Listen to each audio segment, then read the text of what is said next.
식탁 앞에서 40년 결혼이 무너졌습니다. 이게 음식이냐는 말에, 쩝쩝거리는 그 소리에 더 이상 못 견뎠어요. 새벽 2시 통장 700만 원 들고 집을 나왔습니다. 원룸에서 라면으로 버티던 어느 날 문득 깨달았어요. 40년간 매일 해온 게 있잖아요. 맘카페에 멸치볶음 사진을 올렸습니다. 혹시 드실 분? 그때부터 제 인생이 달라지기 시작했어요. 근데 행복이 오래가지 않더라고요. 예상치 못한 곳에서 배신이 찾아왔고 결국 저는 병원 침대에 누워 마지막 선택을 해야 했습니다. 오늘 제 이야기를 끝까지 들어주시면 66에 모든 걸 버리고도 후회하지 않는 이유를 아시게 될 거예요. 그리고 어느 지역에서 시청하고 계신지 댓글 한 번씩만 부탁드립니다. 여러분의 이야기도 듣고 싶습니다. 그럼 지금부터 제가 겪은 40년의 이야기를 있는 그대로 말씀드릴게요. 본문에 앞서 무료 구독과 좋아요 하시면 건강이 찾아옵니다. 안녕하세요. 저는 정말이라고 합니다. 올해 66이에요. 제가 이렇게 말씀을 드리게 된 건 제 이야기를 누군가는 꼭 들어주셨으면 해서예요. 혹시 저처럼 긴 세월 참고 견디며 사신 분들께 혹시나 도움이 될까 싶어서요. 저는 25에 결혼했어요. 남편 한 명 걸은 2살 위였고 그때만 해도 성실하고 말수 적은 사람이 좋아 보였죠. 중매로 만났는데 맞선 보던 날 명거리가 저는 집밥 좋아합니다라고 했던 게 기억나요. 그땐 그게 좋은 말인 줄 알았어요. 집을 중요하게 생각하는 사람이구나 싶었죠. 결혼식 올리고 신혼집 들어간 지 사흘째 되던 날 처음으로 그 소리를 들었어요. 제가 친정 어머니한테 배운 대로 된장찌개를 끓여서 상을 차렸죠. 명거리가 한 숟가락 뜨더니 이게 뭐야, 간도 안 맞네 하더라고요. 얼굴이 찌푸려지면서 숟가락을 탁 내려놨어요. 그날은 입맛이 까다로운가 보다 싶었어요. 젊었으니까 더 잘할 수 있다고 생각했죠. 그런데 그게 40년을 이어질 줄은 몰랐어요. 아침마다 식탁에 앉으면 남편은 반찬 그릇들을 하나하나 들여다봤어요. 김치가 시면 이걸 어떻게 먹어? 나물이 싱거우면 간도 못 맞추냐? 생선이 비리면 돈 주고 이런 걸 사와? 했어요. 처음엔 더 노력했어요. 요리책도 사서 보고 시어머니한테도 배우러 갔어요. 근데 시어머니는 며느리가 요리를 못하면 집안이 편할 날이 없다고 하시면서 저를 더 다그치셨죠. 그 말들이 쌓이고 쌓여서 나중엔 제가 뭘 해도 자신이 없어졌어요. 마트 가서 재료 고를 때도 손이 떨렸어요. 이 생선을 사면 비리다고 할까? 이 채소를 사면 질기다고 할까? 식탁에 밥상 차릴 때도 늘 남편 얼굴부터 떠올랐어요. 오늘은 뭐라고 할까? 어떤 반찬을 먼저 트집 잡을까? 아이들 은지와 상윤이가 어릴 때는 그래도 조금 나았어요. 엄마 밥 맛있어 라고 말해주는 아이들이 있었으니까요. 초등학교 다닐 때는 도시락 싸주면 우리 엄마가 제일 잘해라고 자랑했대요. 그 말 들을 때가 제일 행복했어요. 근데 애들이 학교 가고 대학 가고 직장 다니면서 집 나가니까 식탁엔 저랑 남편 둘만 남더라고요. 그때부터 정말 지옥이었어요. 명거리는 밥 먹을 때 소리를 냈어요. 입을 크게 벌려서 쩝쩝, 후루룩, 꿀꺽 소리를 내며 먹었죠. 저는 그 소리가 너무 싫었어요. 귀를 막고 싶을 정도로요. 처음엔 조심스럽게 말했어요. 여보, 소리 좀 작게 내면 안 될까요? 그랬더니 남자가 밥 먹는데 무슨 소리를 신경 써 하면서 화를 내더라고요. 친정 어머니한테 한번 털어놨더니 그게 뭐가 문제냐. 남자들은 다 그렇다고 하시더라고요. 그래서 전 그냥 참았어요. 아침마다, 저녁마다, 주말마다요. 명거리는 식탁에 앉으면 항상 뭔가를 지적했어요. 이 김치 왜 이렇게 물러? 고기는 왜 이렇게 질겨? 국은 왜 이렇게 짜? 심지어 제가 똑같은 방식으로 만든 음식도 어떤 날은 맛있다고, 어떤 날은 맛없다고 했어요. 기분에 따라 달라지는 거였죠. 저는 그게 너무 힘들었어요. 뭘 어떻게 해야 할지 모르겠더라고요. 제가 그럼 당신이 해봐요라고 한 적도 있었어요. 딱 한 번이요. 결혼한 지 한 15년쯤 됐을 때였나? 그날 남편은 밥그릇을 확 밀어버렸어요. 국물이 식탁보에 쏟아지고 반찬 그릇이 바닥에 떨어졌죠. 내가 돈 벌어오는데 밥도 제대로 못해? 소리를 지르더라고요. 그 뒤로는 입도 못 뻥긋했어요. 명거리가 정년퇴직하고 집에만 있게 된 게 몇 년 전이에요. 회사 다닐 땐 그래도 아침 저녁만 함께 먹었는데 퇴직하고 나서는 하루 세 끼를 다 함께 먹게 됐죠. 저는 새벽같이 일어나서 국 끓이고 반찬 만들고 밥 짓고 또 설거지하고 그 반복이었어요. 아침 7시에 밥상 차리고 12시에 점심 차리고 6시에 저녁 차리고 하루가 밥상 차리는 것으로 시작해서 밥상 치우는 것으로 끝났어요. 명거리는 TV 보거나 신문 보다가 밥상 차려지면 들어와서 앉았죠. 먹고 나서는 트림하고 이쑤시개로 이쑤시고 소파에 누워버렸어요. 한 번은 설거지 좀 도와줄래요? 라고 했더니 내가 평생 밖에서 고생했는데 이것도 못해줘? 하더라고요. 그 말에 할 말이 없었어요. 저도 평생 집에서 고생했는데 그건 고생이 아닌가 싶었지만요. 그렇게 또 몇 년이 흘렀어요. 어느 날 점심때였어요. 날씨가 쌀쌀했던 걸로 봐서 가을쯤이었던 것 같아요. 제가 된장찌개랑 김치볶음이랑 계란말이를 해놨어요. 된장찌개는 아침부터 멸치 우려서 정성스럽게 끓였고 김치볶음은 명거리가 좋아하는 돼지고기 넉넉히 넣어서 만들었어요. 계란말이도 부드럽게 잘 만들었다고 생각했죠. 명거리가 들어와 앉더니 숟가락으로 찌개를 떠서 입에 넣었어요. 그러더니 얼굴이 확 굳어지더라고요. 이게 뭐야? 한마디 하더니 찌개 그릇을 확 밀었어요. 국물이 튀고 밥알이 식탁에 날아갔어요. 이게 음식이냐?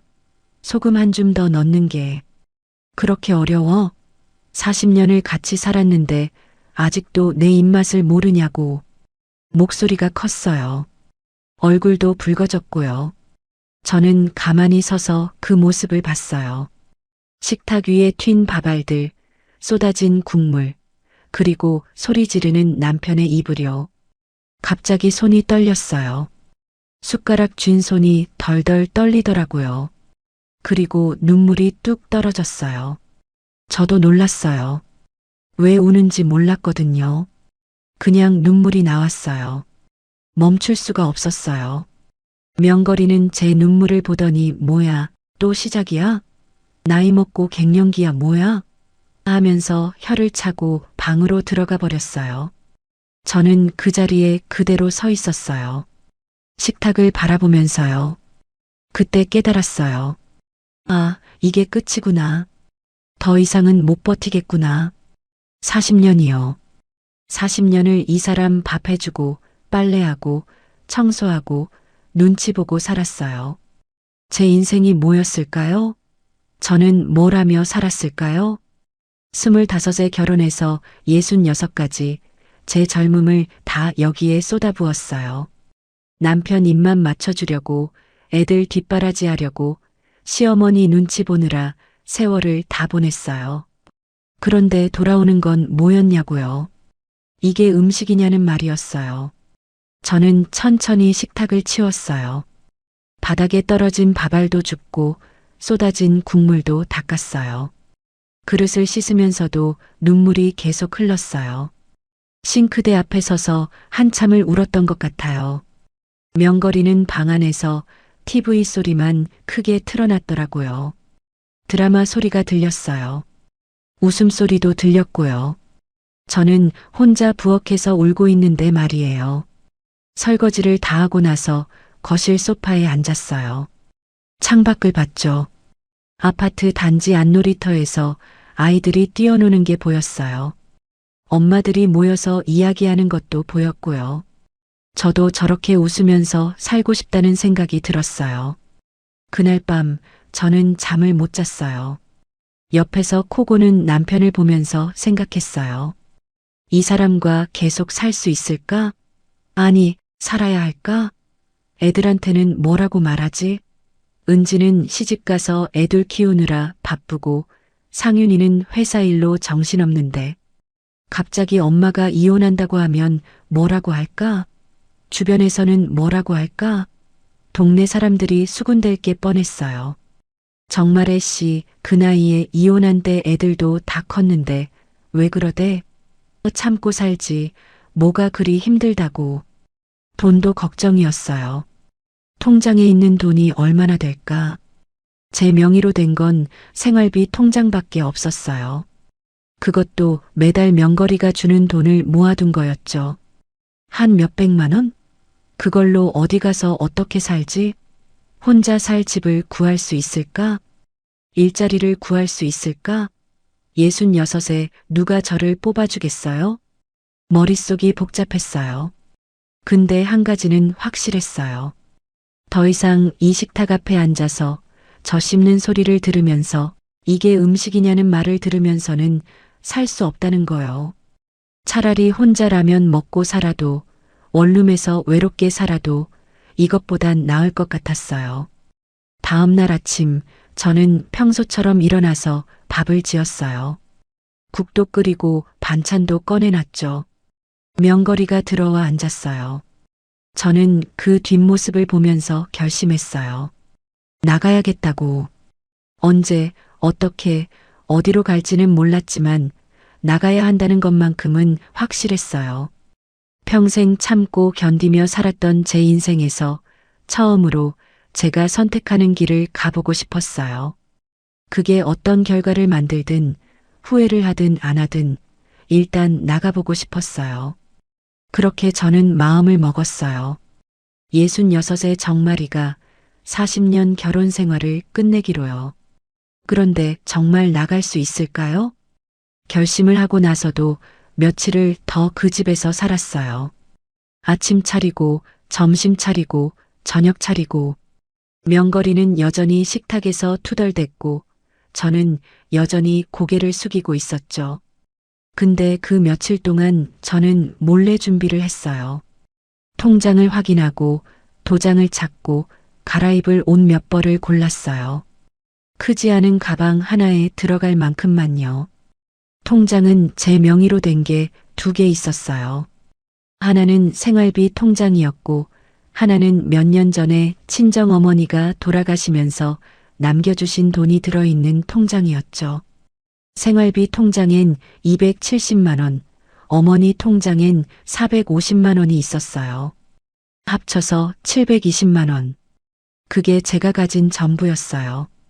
명거리 몰래 서랍을 뒤지면서 심장이 두근거렸어요. 들키면 어쩌나, 이상하게 생각하면 어쩌나. 근데 명거리는 제가 뭘 하든 관심이 없었어요. TV만 보고 있었죠. 어쩌면 40년 동안 저한테 관심이 없었던 것 같아요. 저는 그냥 밥 해주고 빨래 해주는 사람, 그 이상도 이하도 아니었던 거예요. 옷은 많이 못 챙겼어요. 겨울 외투 하나, 바지 2벌, 속옷 몇 장, 양말, 그리고 세면도구요. 가방에 넣어보니까 생각보다 가벼웠어요.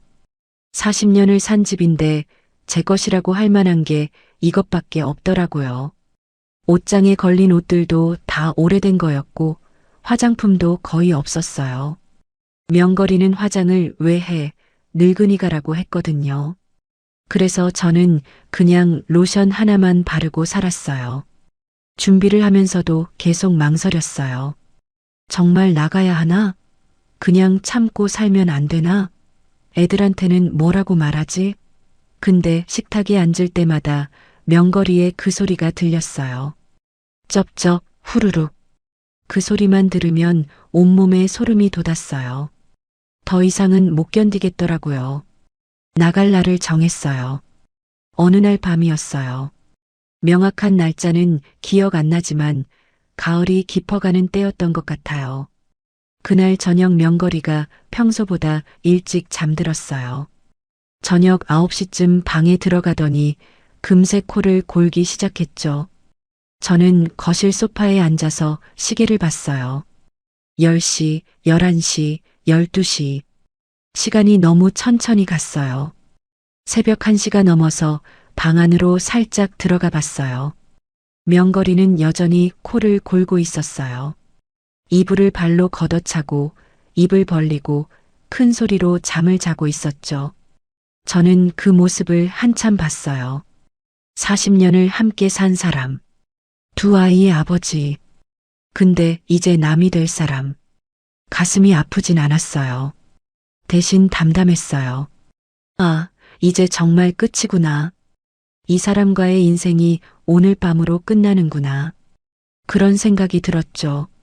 1시 40분쯤 저는 옷을 갈아입었어요. 편한 바지에 두툼한 외투를 껴입었어요. 가을이라 밖이 쌀쌀했거든요. 가방을 들고 현관으로 나갔어요. 신발장 위에 올려뒀던 가방이었는데 명거리는 그게 거기 있는 줄도 몰랐을 거예요. 현관에 서서 집안을 돌아봤어요. 거실에 있는 소파, 식탁, TV, 부엌, 복도. 38년을 산 집이었어요. 은지랑 상윤이를 낳아서 키운 곳이었고 명절마다 시댁 식구들 모시고 음식 만들던 곳이었고 혼자 울던 곳이었어요. 이제 다시는 안 볼 거라는 생각이 들었어요. 신발을 신으면서 손이 떨렸어요. 정말 나가는구나. 정말 이 집을 떠나는구나. 심장이 빠르게 뛰었어요. 무서웠어요. 어디로 가야 할지, 오늘 밤을 어디서 보내야 할지 몰랐거든요. 근데 동시에 가슴이 뻥 뚫리는 느낌도 들었어요. 저를 짓누르던 무게가 조금씩 벗겨지는 것 같았죠. 현관문 손잡이를 잡았어요. 천천히 돌렸어요. 소리가 나지 않게 조심스럽게요. 문이 열렸어요. 복도에 차가운 공기가 들어왔고 형광등 불빛이 보였어요. 저는 가방을 들고 밖으로 나갔어요. 문을 살짝 닫았죠. 딸깍 소리가 작게 났어요. 그 순간 정말 나왔구나 싶었어요. 시계를 봤더니 새벽 2시 3분이었어요. 38년을 산 집을 단 3분 만에 나온 거예요. 준비는 며칠 했지만 실제로 나오는 건 3분이었어요. 가방 하나 들고 외투 하나 입고 그게 전부였죠. 복도를 걸어서 엘리베이터 앞으로 갔어요. 버튼을 눌렀어요. 기다리는 동안 뒤를 돌아봤어요. 혹시 명거리가 깨서 나올까 봐요. 근데 조용했어요. 아무 소리도 안 들렸죠. 엘리베이터가 도착했어요. 문이 열리고 저는 안으로 들어갔어요. 엘리베이터 안거울에 제 모습이 비쳤어요. 66의 정말이. 흰 머리가 섞인 단발머리에 주름이 깊게 팬 얼굴에 피곤해 보이는 눈을 한 여자요. 저는 그 모습이 낯설었어요. 언제 이렇게 늙었을까? 언제 이렇게 지쳐 보이는 사람이 됐을까? 거울 속에 저는 마치 모르는 사람 같았어요. 엘리베이터가 내려갔어요.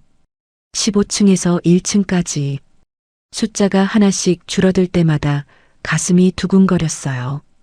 이제 정말 끝이구나. 다시는 이 엘리베이터를 타고 올라가지 않겠구나. 다시는 그 집 현관문을 열지 않겠구나. 1층에 도착했어요. 문이 열리고 밖으로 나갔어요.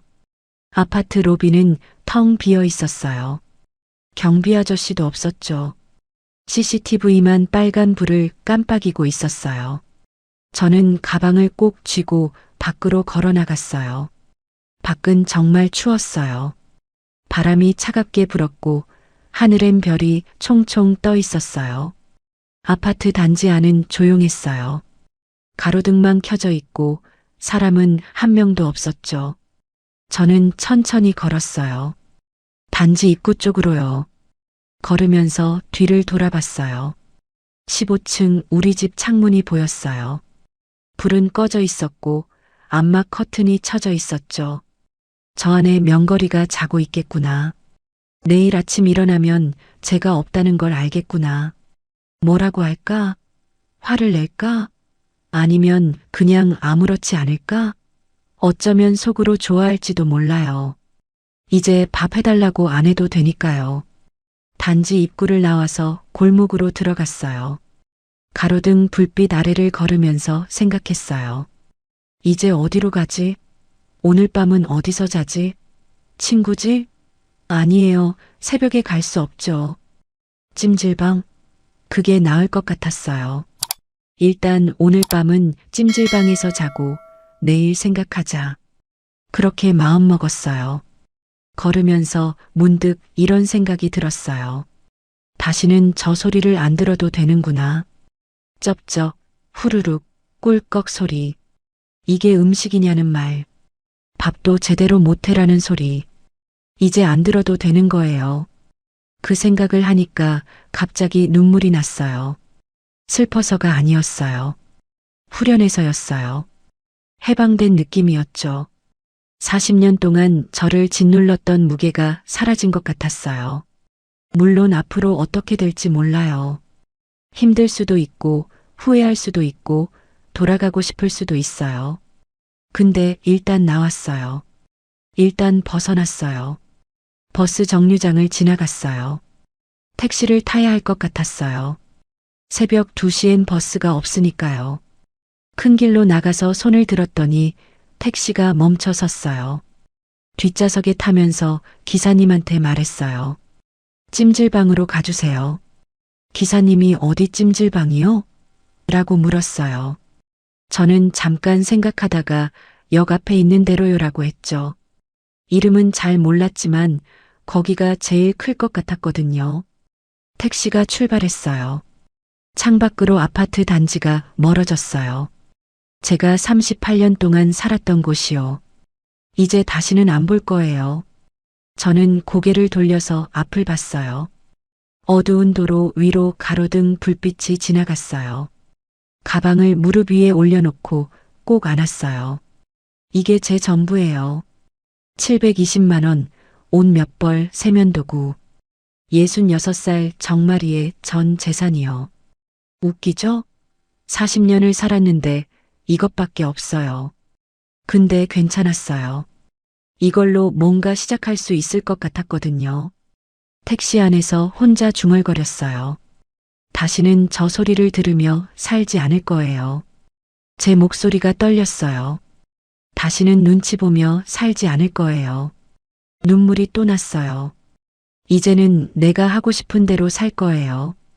기사님이 백미러로 저를 봤어요. 걱정스러운 눈빛이었죠. 손님 괜찮으세요? 저는 고개를 끄덕였어요. 네, 괜찮아요. 정말 괜찮아요. 택시는 밤거리를 달렸어요. 저는 창밖을 보면서 생각했어요. 이제 시작이구나. 66의 새로운 인생이요. 어떻게 될지 모르겠지만 일단 나왔으니까요. 일단 첫걸음을 뗐으니까요. 찜질방에 도착했어요. 큰 건물이었고 24시간 영업이라고 써 있었어요. 저는 가방을 들고 내렸어요. 차비를 내고 건물 안으로 들어갔어요. 따뜻한 공기가 느껴졌고 사람들 소리가 들렸어요. 카운터에서 입장료를 냈어요. 10,000원이었어요. 락커 키를 받고 안으로 들어갔어요. 이제 어떻게 하지? 일단 씻고 자고 내일 생각하자. 그렇게 마음먹었어요. 근데 내일은 어떻게 살아야 할까요? 찜질방에서 첫날 밤을 보냈어요. 씻고 나서 수면실로 갔는데 사람들이 빼곡하게 누워 있더라고요. 코 고는 소리, 뒤척이는 소리, 아이 우는 소리가 섞여 있었어요. 저는 구석 자리를 찾아서 누웠어요. 베개가 딱딱했고 담요에서 세제 냄새가 났죠. 집에 있던 침대가 그리웠어요. 근데 동시에 이런 생각도 들었어요. 여기선 명거리 코 고는 소리를 안 들어도 되는구나. 잠이 안 왔어요. 천장을 보면서 생각했어요. 내일은 뭘 해야 하지? 일단 집을 구해야 해. 찜질방에서 계속 살 수는 없으니까. 그 다음엔 일자리를 찾아야지. 돈을 벌어야 살 수 있으니까. 애들한테는 뭐라고 말하지? 전화가 오면 받아야 하나? 새벽까지 뒤척이다가 겨우 잠들었어요. 얼마나 잤을까요? 두세 시간? 아침 8시쯤 눈이 떠졌어요. 수면실 사람들은 반쯤 일어나 있었고 찜질방 안은 시끌벅적했어요. 저는 일어나서 세수를 하고 식당으로 갔어요. 식혜 한 잔이랑 삶은 계란 2개를 사 먹었어요. 5,000원이었죠. 아침을 먹으면서 계획을 세웠어요. 오늘 안에 집을 구하자. 너무 비싸지 않은 원룸으로. 통장에 720만 원 있으니까 보증금 500만 원 이하로 알아보자. 그렇게 마음먹고 찜질방을 나왔어요. 휴대폰으로 부동산을 검색했어요. 역 근처에 몇 군데 있었죠. 첫 번째 부동산에 들어갔더니 젊은 남자 직원이 저를 위아래로 훑어봤어요. 가방 하나 들고 온 66 할머니. 그런 눈빛이었어요. 어떤 걸 찾으세요? 원룸이요. 보증금 500 이하로요. 직원이 컴퓨터를 뒤적이더니 고개를 저었어요. 그 가격대는 지금 나온 게 없는데요. 600은 돼야 괜찮은데 나와요. 저는 다른 부동산으로 갔어요. 거기도 비슷했어요. 500 이하는 상태가 안 좋아요. 반지 하나 옥탑방밖에 없어요. 세 번째 부동산에서 드디어 하나 찾았어요. 보증금 450만 원, 월세 30만 원. 오래된 건물 2층 원룸이었죠. 중개인 아저씨가 저를 데리고 갔어요. 걸어서 10분 정도 거리였어요. 골목 안쪽에 있는 낡은 건물이었고 페인트가 벗겨진 외벽에 녹슨 철문이 달려 있었어요. 2층으로 올라가는 계단은 좁고 가팔랐어요. 아저씨가 문을 열었어요. 여기에요. 방은 작았어요. 한 5평? 현관 들어서면 바로 방이고 구석에 작은 주방이 있고 화장실이 붙어 있었어요. 창문은 하나였는데 정말 작았어요. 벽은 곰팡이가 슬쩍 피어 있었고 바닥 장판은 여기저기 찢어져 있었죠. 창문 틈으로 바람이 들어왔어요. 외풍이 심했어요. 근데 이상했어요. 저는 그 방이 싫지 않았어요. 작고 낡고 추웠지만 제 이름으로 계약할 수 있는 공간이었으니까요. 38년 동안 명거리 이름으로 된 집에서 살다가 처음으로 정말의 이름이 적힐 집이었어요. 여기로 할게요. 중개인 아저씨가 놀란 표정을 지었어요. 더 보시지 않아도 돼요? 이 가격대면 다른 데도 있는데. 괜찮아요. 여기로 할게요. 계약서를 쓰러 다시 부동산으로 갔어요. 제 명의로 계약서를 작성하고 보증금 450만 원을 입금했어요. 통장 잔액이 270만 원으로 줄었죠. 첫 달 월세 30만 원도 냈으니까 240만 원 남았어요. 중개 수수료로 10만 원 나가고 230만 원. 그게 제가 가진 전부였어요. 열쇠를 받고 다시 원룸으로 갔어요. 문을 열고 들어갔을 때 가슴이 뛰었어요. 내 집, 내 이름으로 된 공간. 비록 작고 낡았지만 아무도 저한테 이게 음식이냐고 소리 지르지 않을 곳이요. 저는 방 한가운데 서서 천천히 둘러봤어요. 짐을 풀었어요. 옷 몇 벌, 세면도구. 그게 전부였죠. 옷장도 없어서 옷을 벽에 걸었어요. 이불도 없었어요. 당장 오늘 밤 잘 이불을 사야 했죠. 근처 마트에 가서 제일 싼 이불을 샀어요. 3만 원짜리요. 베개랑 베갯잎도 샀어요. 합쳐서 4만 원 나갔어요. 집으로 돌아와서 이불을 펼쳤어요. 바닥에 그냥 깔았죠. 침대도 없으니까요. 저는 그 이불 위에 누워봤어요. 딱딱했어요. 허리가 아팠죠. 근데 괜찮았어요. 여기는 제 공간이었으니까요. 그날 저녁 휴대폰이 울렸어요. 딸 은지였어요. 손이 떨렸지만 받았어요. 엄마, 어디 있어요? 아빠한테 전화 왔는데 엄마가 집 나갔다고 하던데요? 은지 목소리가 날카로웠어요. 화가 난 목소리였죠. 응, 나왔어. 왜요? 무슨 일 있어요? 아빠랑 싸웠어요? 아니, 그냥 이제 못 살겠더라. 은지가 한숨을 쉬었어요.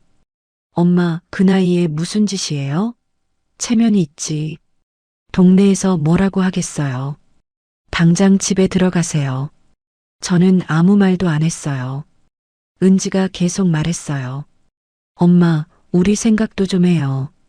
엄마가 그렇게 나가면 우리가 뭐가 돼요? 아빠도 창피하고 우리도 창피하고. 제발 들어가요. 알았죠? 전화를 끊었어요. 저는 이불 위에 앉아서 한참을 그대로 있었어요. 은지 말이 가슴에 박혔어요. 체면, 창피함, 우리 생각, 그 말들이요. 다음 날 아들 상윤이한테서도 전화가 왔어요. 엄마, 누나한테 들었어요. 왜 그러세요? 아빠가 뭘 그렇게 잘못했길래 집을 나가요? 상윤아, 엄마는. 엄마, 결혼이 원래 그런 거예요. 참고 사는 거죠. 우리 아빠가 바람 피운 것도 아니고 때린 것도 아니잖아요.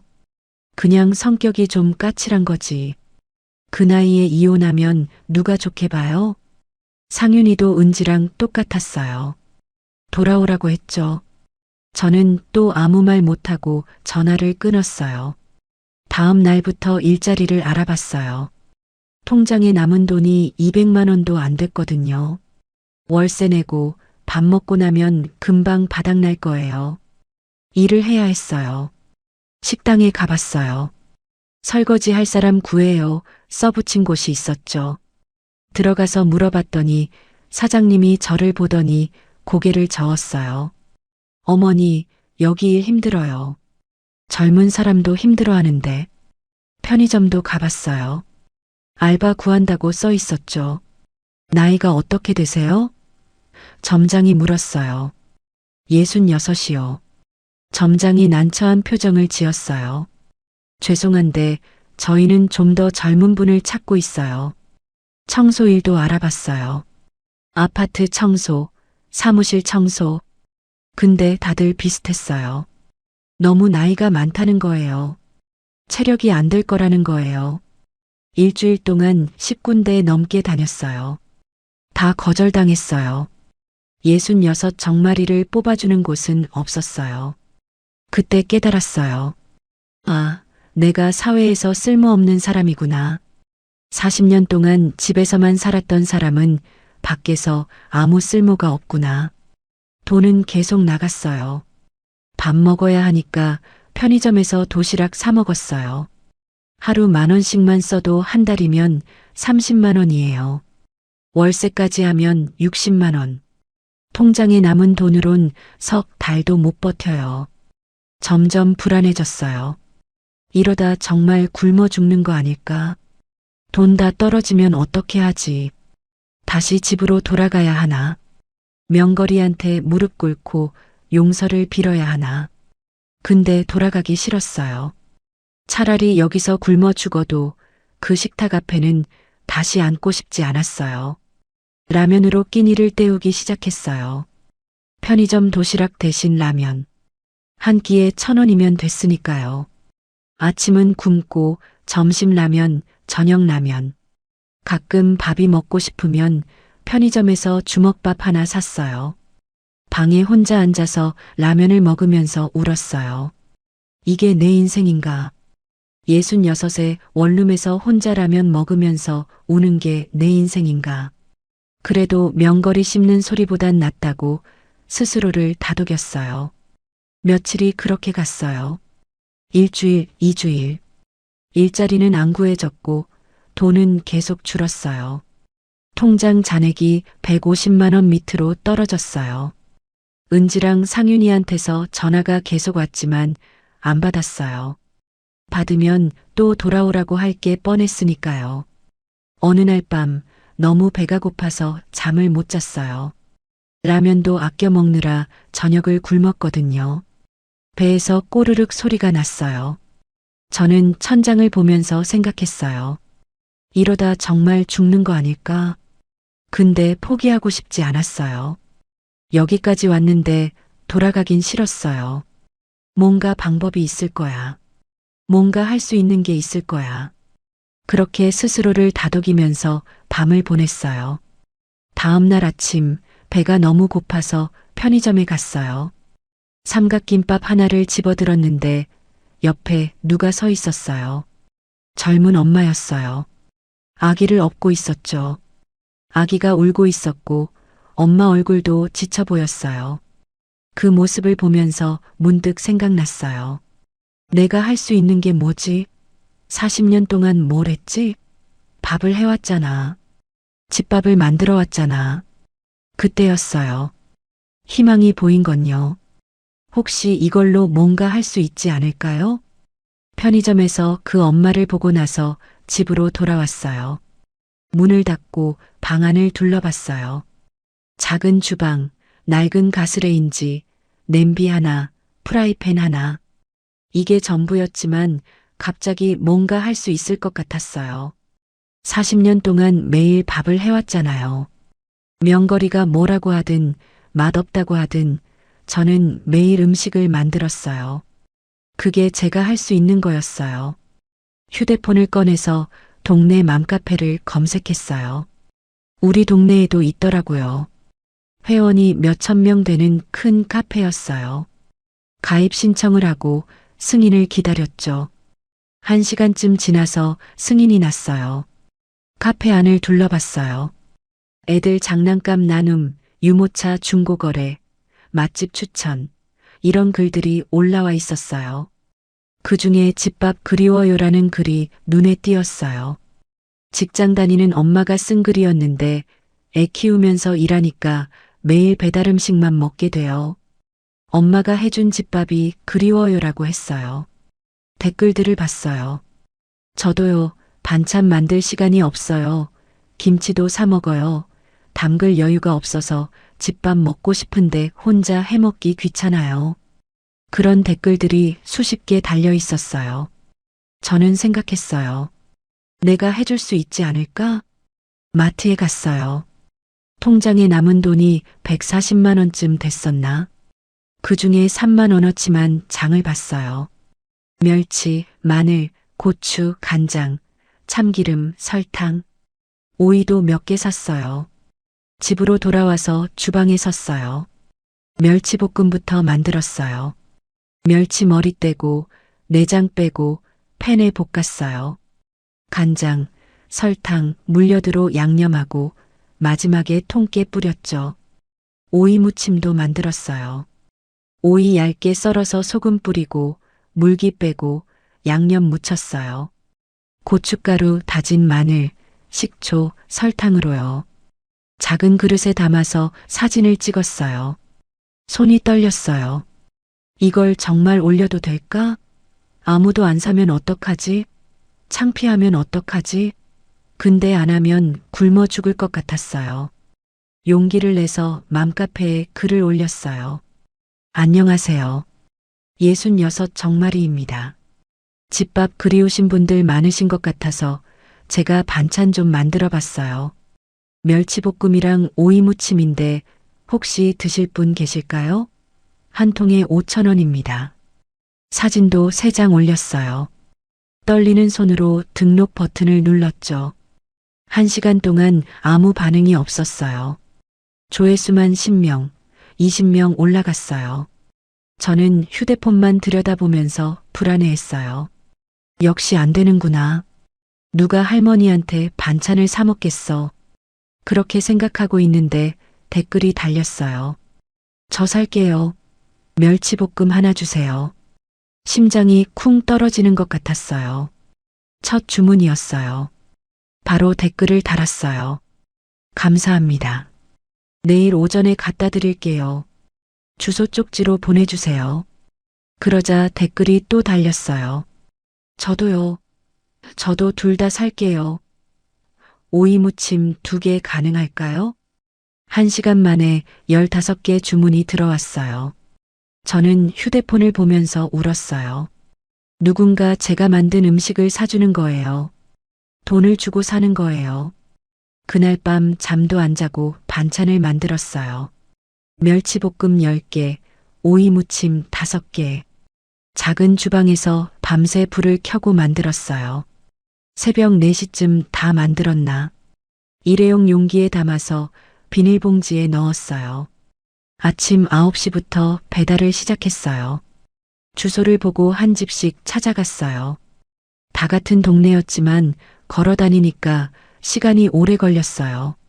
첫 번째 집 초인종을 눌렀어요. 젊은 여자가 나왔어요. 아기를 안고 있었죠. 어머, 직접 오셨어요? 감사합니다. 그 말에 가슴이 뭉클했어요. 반찬을 건네주고 돈을 받았어요. 5,000원. 제 손으로 번 첫 돈이었어요. 2번째, 3번째, 4번째. 한 집씩 돌면서 배달했어요. 다들 고마워했어요. 어머니, 힘드시겠어요? 다음에도 부탁드려요. 진짜 집밥 냄새 나요. 그런 말들을 들으면서 저는 계속 걸었어요. 오후 2시쯤 다 배달했어요. 다리는 아팠지만 가슴은 뛰었어요. 손에 쥔 돈이 75,000원이었어요. 하루 만에 번 거예요. 재료비 3만 원 빼면 45,000원 남았어요. 집으로 돌아와서 주저앉았어요. 바닥에 그냥 털썩 앉아서 돈을 세어봤어요. 10,000원짜리 4장, 5,000원짜리 1장. 이게 제가 40년 만에 처음으로 번 돈이었어요. 명거리한테 받은 돈도 아니고 애들한테 받은 돈도 아니고 제가 만든 음식을 팔아서 번 돈이었어요. 울었어요. 한참 울었어요.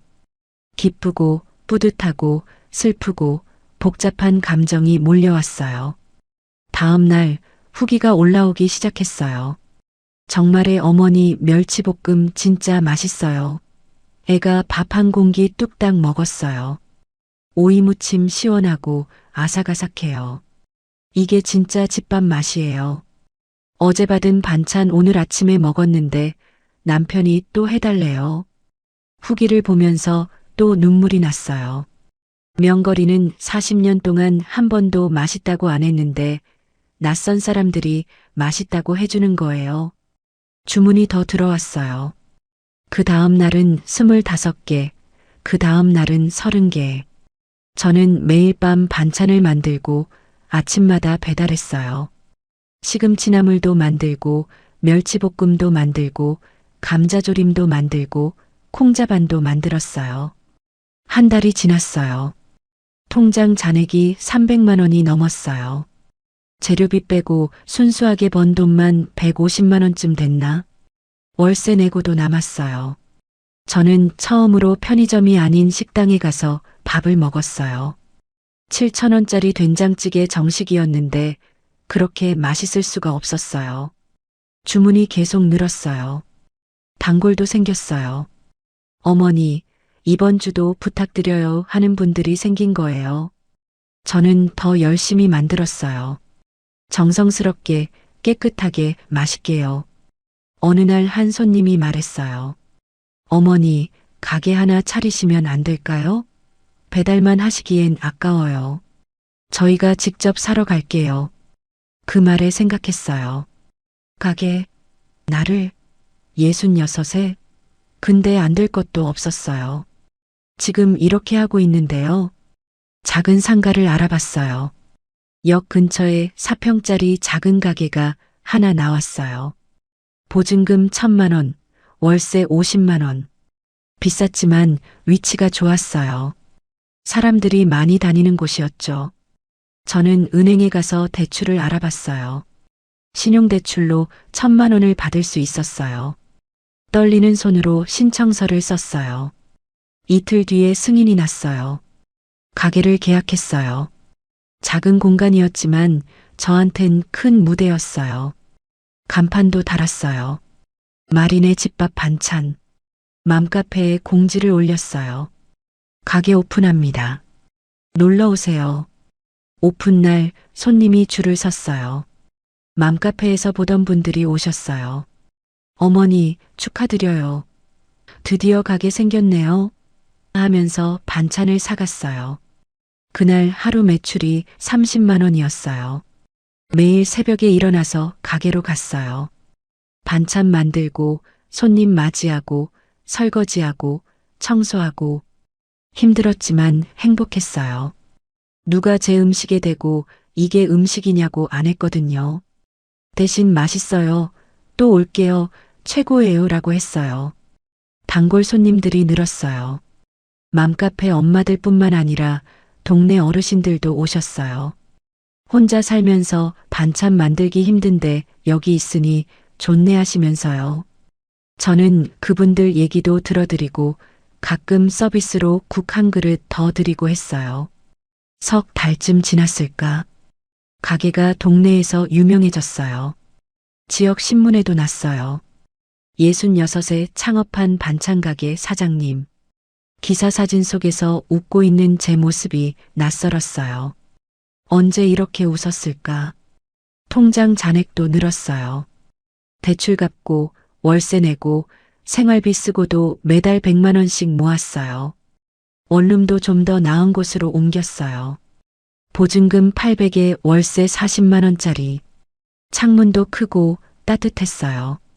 삶이 달라졌어요. 아주 조금씩이었지만 분명하게요. 아침에 눈 뜨면 가게 생각이 났어요. 오늘은 무슨 반찬을 만들지, 손님들이 뭘 좋아하실지. 명거리 얼굴은 생각 안 났어요. 그 씹는 소리도 까먹었어요. 저는 처음으로 느꼈어요. 아, 나도 할 수 있구나. 66에도 새로 시작할 수 있구나. 명거리 없이도 살 수 있구나. 그런데요. 행복이 오래가지 않더라고요. 가게가 잘 되기 시작한 지 넉 달쯤 됐을 때였어요. 어느 날 오후 가게 문이 열리는데 은지가 들어왔어요. 깜짝 놀랐죠. 집 나온 뒤로 몇 달 만에 보는 얼굴이었어요. 은지는 가게 안을 둘러보더니 엄마 여기 괜찮네요 라고 했어요. 미소를 지었지만 눈은 웃지 않았어요. 은지야, 어쩐 일이야? 그냥 궁금해서요. 엄마가 뭘 하는지. 신문에도 났다면서요? 은지가 앉아서 반찬들을 보더니 말했어요. 맛있어 보이네요. 장사 잘 되나 봐요? 저는 고개를 끄덕였어요. 응, 그럭저럭해. 사실 하루 매출이 50만 원은 넘었지만 말 안 했어요. 왠지 말하면 안 될 것 같았거든요. 은지는 차 한 잔 마시고 갔어요. 잘 됐네요, 엄마. 건강 챙기세요. 그렇게 말하고 나갔죠. 근데 뭔가 찜찜했어요. 은지 눈빛이 이상했거든요.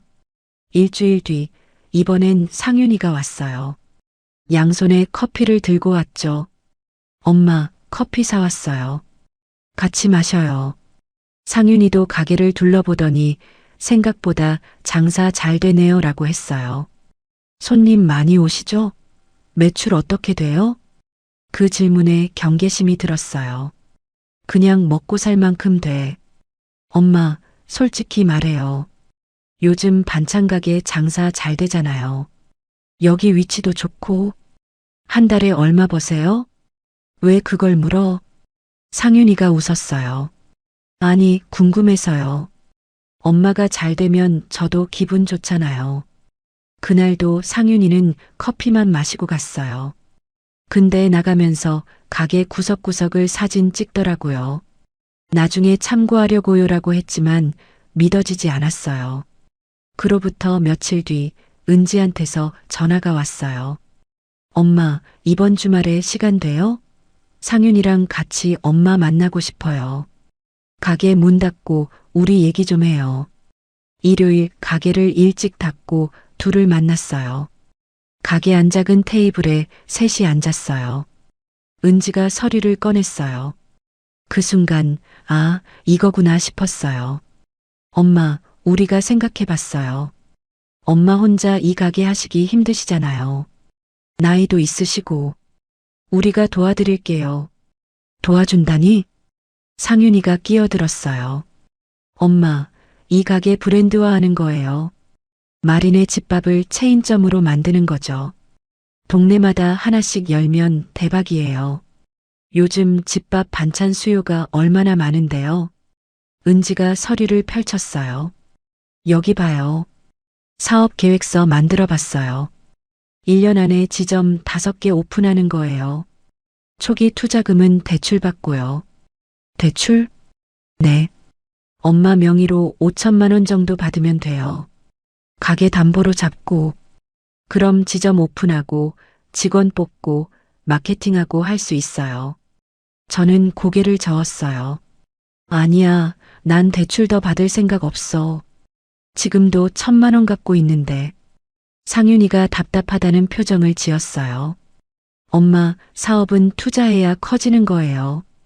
지금 작은 가게 하나로 만족하실 거예요? 제대로 크게 해봐요. 난 이 정도가 좋아. 더 크게 하고 싶지 않아. 은지가 한숨을 쉬었어요. 엄마, 우리가 운영은 다 할게요. 엄마는 레시피만 알려주시고 요리만 하시면 돼요. 편하시잖아요. 그 말에 뭔가 이상했어요. 편하다고? 제가 40년 동안 들었던 말이었어요. 넌 집에서 편하게 있어. 넌 애들만 키우면 돼. 넌 밥만 하면 돼. 명거리가 했던 말들이었죠. 너희들, 내 가게를 가져가려는 거니? 둘 다 깜짝 놀란 표정을 지었어요. 무슨 말씀이세요? 도와드린다는 건데. 도와주는 게 아니라 가져가려는 거잖아. 내 이름으로 대출받고 운영은 너희가 하고 나는 부엌에서 요리만 하라는 거잖아. 은지 얼굴이 굳었어요. 엄마가 그렇게까지 생각하실 줄 몰랐네요. 우리가 엄마 잘 되시라고 하는 건데. 잘 되라고? 너희가 잘 되려고 하는 거 아니야? 상윤이가 짜증 섞인 목소리로 말했어요. 엄마, 솔직히 말할게요. 엄마 혼자 언제까지 하실 건데요? 나이 들면 못 하잖아요. 그럼 이 가게 어떻게 돼요? 우리가 물려받아서 키우는 게 맞잖아요. 물려받아? 내가 죽어야 물려받지. 난 아직 살아있어. 그런 뜻이 아니라. 그런 뜻 맞잖아. 내 가게 빼앗아서 돈 벌려는 거잖아. 내가 땀 흘려서 만든 거 너희가 편하게 가져가려는 거잖아. 은지가 벌떡 일어났어요. 엄마가 왜 이러세요? 집 나가시더니 완전 사람이 변했네요. 우리가 걱정돼서 그러는 건데 이렇게 나오시면 할 말 없어요. 걱정? 돈이 걱정되는 거지. 엄마 가게가 잘 되니까 탐나는 거지. 상윤이도 일어났어요. 엄마 실망이에요. 우리가 아무리 그래도 엄마 자식인데 나중에 후회하실 거예요. 둘은 서류를 챙겨서 나가버렸어요. 혼자 남았어요. 가게 안은 조용했어요. 손이 떨렸어요. 화가 났어요. 슬펐어요. 내가 낳아서 키운 애들이 내 가게를 빼앗으려 하다니. 근데 한편으로는 당연한 것 같기도 했어요. 은지랑 상윤이는 명거리 자식이기도 하니까요. 명거리가 40년 동안 제 노동을 당연하게 여긴 것처럼 애들도 제 가게를 당연하게 가져갈 수 있다고 생각하는 거겠죠. 그날 밤 잠을 못 잤어요. 며칠 동안 밥맛도 없었어요. 가게 일은 했지만 자꾸만 은지랑 상윤이 얼굴이 떠올랐어요. 손님들한테 웃으면서 반찬 주면서도 속으론 울고 있었어요. 일주일쯤 지났을 때 은지한테서 또 전화가 왔어요. 엄마, 생각해 보셨어요? 우리 제안. 저는 단호하게 말했어요. 안 해. 내 가게는 내가 지킬 거야. 은지가 차갑게 말했어요. 그러세요. 근데 엄마 나중에 힘들어지면 우리한테 오지 마세요. 전화를 끊었어요. 상윤이한테서도 문자가 왔어요. 엄마가 고집 부리시니까 할 수 없네요. 나중에 몸 상해서 가게 못 하시면 그때 후회하실 거예요. 그 문자를 보는데 가슴이 답답했어요. 스트레스가 쌓였어요. 밤에 잠을 못 자니까 낮에 졸았어요. 반찬을 만들다가 손을 베기도 했어요. 국을 끓이다가 태우기도 했어요. 손님들은 사장님, 안색이 안 좋으세요라고 걱정했지만 괜찮아요라고만 했어요. 손목이 아프기 시작했어요. 칼질을 많이 해서 그런가 싶었어요. 무릎도 아팠어요. 오래 서 있어서 그런가 싶었죠. 진통제 먹고 버텼어요. 어느 날 아침이었어요. 새벽 5시에 가게로 가서 반찬을 만들고 있었어요. 무 썰고, 감자 깎고, 멸치 볶고. 그러다가 갑자기 어지러웠어요. 눈앞이 핑 돌면서 바닥이 기울었어요. 쓰러졌어요. 정신을 차리니까 병원이었어요. 응급실 침대에 누워 있었고 링거가 꽂혀 있었어요. 옆에 간호사가 있었죠. 깨어나셨네요. 가게 단골 손님이 신고하셔서 여기 왔어요. 의사가 왔어요. 젊은 여의사였어요. 차트를 보면서 말했어요. 정말의 씨 과로예요. 몸이 완전히 지쳐 있어요. 혈압도 높고 혈당도 불안정하고 손목이랑 무릎 관절도 많이 상했어요. 당분간 무리하시면 안 돼요. 괜찮아요. 쉬면 나아지죠? 의사가 고개를 저었어요.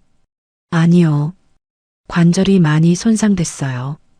칼질하고 냄비 들고 오래 서 있고 그런 동작들이 계속 무리를 준 거예요.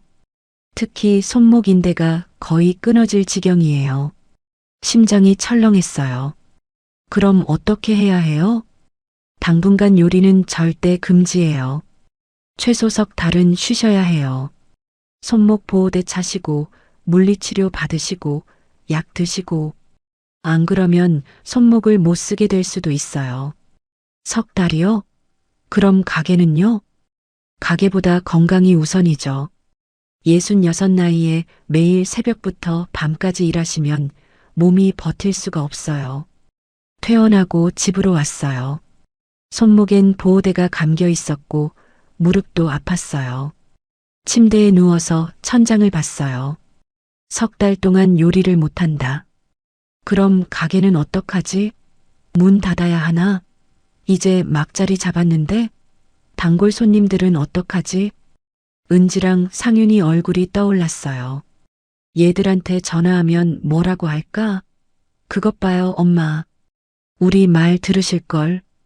그런 말 들을 게 뻔했어요. 휴대폰을 봤어요. 맘카페에 공지를 올려야 할 것 같았어요. 몸이 아파서 당분간 가게 못 엽니다. 그렇게 쓰려다가 눈물이 났어요. 너무 힘들게 만든 가게였어요. 혼자 나와서 밤새워 반찬 만들고 하나하나 배달하면서 시작한 거였어요. 이제 겨우 자리 잡았는데 이렇게 놓쳐야 하나?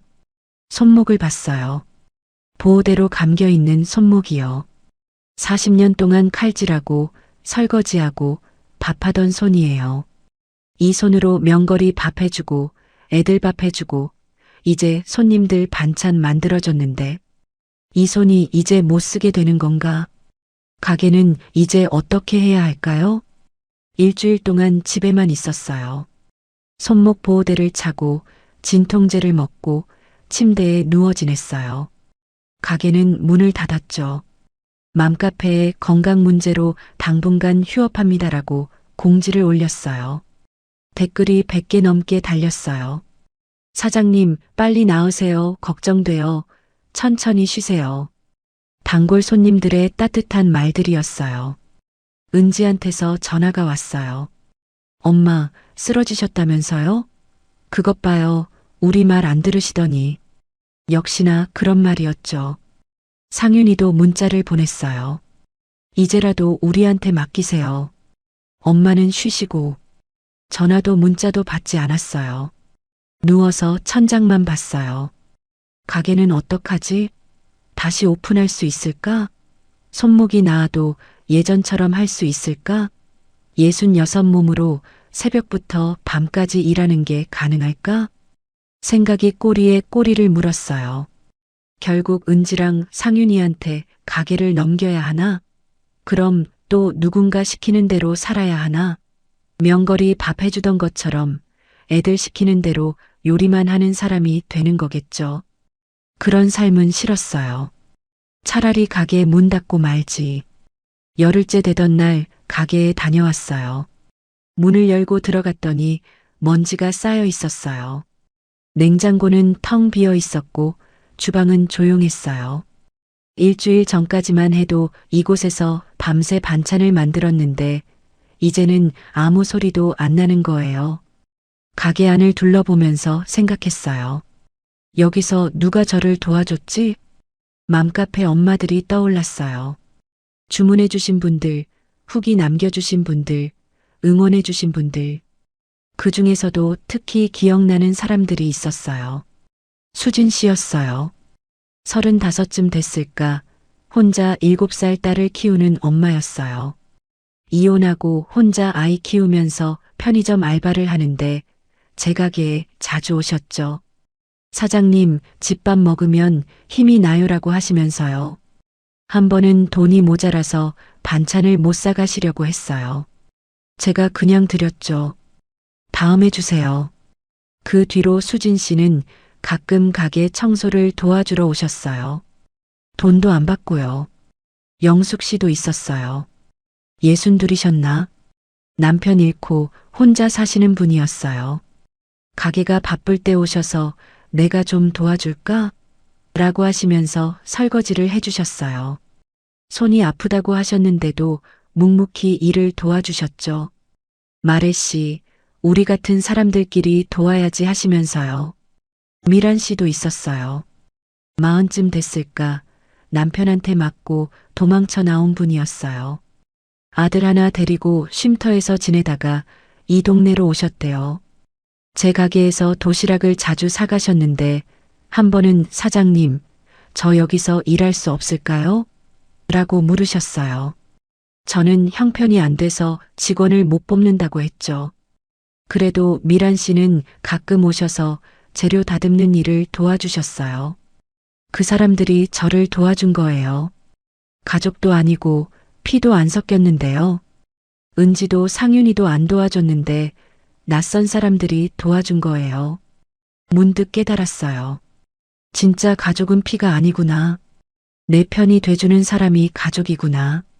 그날 밤 결정을 내렸어요. 다음 날 아침 동사무소에 전화했어요. 한부모 가정 지원하는 단체 있나요? 담당 공무원이 알려줬어요.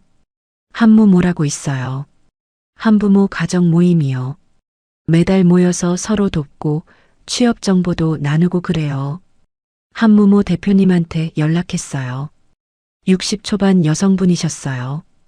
이름은 정숙 씨였고 본인도 혼자 아이 셋을 키우셨대요. 만나자고 했더니 흔쾌히 오셨어요. 가게에서 만났어요. 정숙 씨는 가게를 둘러보시더니 여기 좋네요. 위치도 좋고 깨끗하고 하셨어요. 저는 단도직입적으로 말했어요. 이 가게를 한무모에 드리고 싶어요. 정숙 씨가 깜짝 놀랐어요. 네, 무슨 말씀이세요? 제가 몸이 안 좋아서 더 이상 못해요. 그냥 문 닫기엔 아까워서요. 한부모 엄마들이 여기서 반찬 만들어 팔면 어떨까 해서요. 그건 너무 큰 선물인데요. 선물 아니에요. 필요한 곳에 쓰이는 거예요. 저도 혼자 나와서 이 가게로 살아남았어요. 다른 엄마들도 그럴 수 있을 것 같아서요. 정숙 씨 눈에 눈물이 맺혔어요. 정말 고맙습니다. 이걸 어떻게 받아야 할지. 받으세요. 그리고 여기서 한부모 엄마들한테 요리 가르쳐 주세요. 반찬 만드는 법, 장사하는 법. 배워서 자립할 수 있게요. 꼭 그렇게 하겠습니다. 일주일 뒤 서류를 정리했어요. 가게 권리를 한무모에 넘기는 계약서요. 변호사 사무실에서 도장을 찍었어요. 통장에 남아있던 돈도 다 기부했어요. 800만 원쯤 됐나? 대출 갚고 남은 돈이었어요. 이 돈으로 재료도 사시고 엄마들 교육비로도 쓰세요. 정숙 씨가 제 손을 꼭 잡았어요. 마래 씨, 정말 고맙습니다.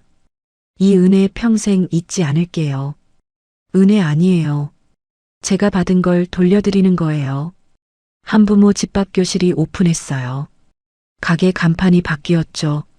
마린의 집밥 반찬에서 한부모 집밥교실로요. 한부모 엄마 5명이 모여서 매일 반찬을 만들었어요. 수진 씨도 들어오셨고 미란 씨도 들어오셨어요. 저는 일주일에 한 번씩 가서 레시피를 가르쳐 줬어요. 손목이 아파서 직접 못하니까 말로 알려드렸죠. 멸치볶음은 이렇게 하는 거예요. 간은 이 정도로 맞추세요. 손님들은 짜지 않은 걸 좋아하세요. 엄마들은 열심히 배웠어요. 메모도 하고 질문도 하고 시행착오도 겪으면서요. 한 달쯤 지나니까 제법 맛이 나더라고요. 단골 손님들도 돌아왔어요. 사장님 바뀌었네요? 맛은 비슷해요. 좋아요. 수진 씨가 말했어요. 사장님 덕분에 제가 기술을 배웠어요. 이제 혼자서도 살 수 있을 것 같아요. 미란 씨도 웃으면서 말했어요. 저도 이제 당당하게 벌어먹고 살아요. 남편 없어도 괜찮아요. 그 말을 들으면서 울컥했어요. 내가 못 받은 것들을 이 엄마들은 받고 있구나. 응원, 지지, 기회를요. 마지막으로 가게에 갔던 날 엄마들이 꽃다발을 줬어요. 사장님 정말 감사해요. 사장님이 저희한테 인생을 주셨어요. 저는 고개를 저었어요. 아니에요. 제가 여러분한테 받았어요. 혼자가 아니라는 걸요. 가게 문을 나서면서 뒤돌아봤어요. 안에서 엄마들이 웃으면서 반찬을 만들고 있었어요. 손님들이 들어오고 웃음소리가 들렸어요. 저는 미소 지었어요. 마음이 따뜻했어요. 내가 못 받은 사랑을 누군가는 받으면 됐지. 집으로 돌아오는 길 하늘을 봤어요. 구름이 천천히 흘러가고 있었어요. 바람이 불었고 나뭇잎이 흔들렸어요. 세상은 여전히 돌아가고 있었죠. 저는 이제 손목이 나을 때까지 쉬려고요. 그 다음엔 뭘 할지 모르겠어요. 다시 작은 가게를 할 수도 있고 아니면 다른 일을 할 수도 있고요. 중요한 건 제가 선택한다는 거예요. 누가 시켜서가 아니라 내가 하고 싶어서요. 명거리한테는 이혼 서류를 보냈어요. 변호사 통해서요. 서명하라고요. 뭐라고 답장 왔는지 안 봤어요. 궁금하지 않았거든요. 은지랑 상윤이는 연락이 끊겼어요. 가게 넘겼다는 소식 듣고 화가 났나 봐요. 우리한테 주지 왜 남한테 줘요? 라고 문자가 왔지만 답장 안 했어요. 언젠가는 이해하겠죠. 아니면 말고요. 원룸에 혼자 앉아 있어요. 창밖으로 해가 지고 있어요. 노을이 예쁘네요. 66에 모든 걸 버리고 나왔어요. 무섭고 외롭고 힘들었어요. 근데 후회는 안 해요. 이 선택이 맞았는지는 모르겠어요. 하지만 적어도 제 선택이었어요. 식탁 앞에 앉아서 라면을 끓여 먹어요. 혼자 먹는 라면이지만 맛있어요. 씹는 소리도 안 들리고 누가 뭐라고 안 하니까요. 조용하고 평화로워요. 66 정마리의 새로운 인생이에요. 화려하지 않고 대단하지 않지만 제 것이에요. 그걸로 충분해요. 여러분께 묻고 싶어요. 여러분이라면 66에 모든 걸 버리고 다시 시작할 용기가 있으셨을까요? 40년을 산 집을, 익숙한 모든 것을 떠날 수 있으셨을까요? 그리고 또 하나요. 피보다 내 편이 되어준 사람들에게 인생을 맡기는 선택, 어떻게 생각하시나요? 가족이 아닌 사람들을 진짜 가족처럼 믿을 수 있을까요? 저는 믿었어요. 그리고 행복해요. 여러분도 용기 내셨으면 좋겠어요. 나이가 많아도 늦었어도 두려워도요. 시작할 수 있어요. 언제든요. 응원할게요. 응원할게요. 응원할게요. 응원할게요. 응원할게요.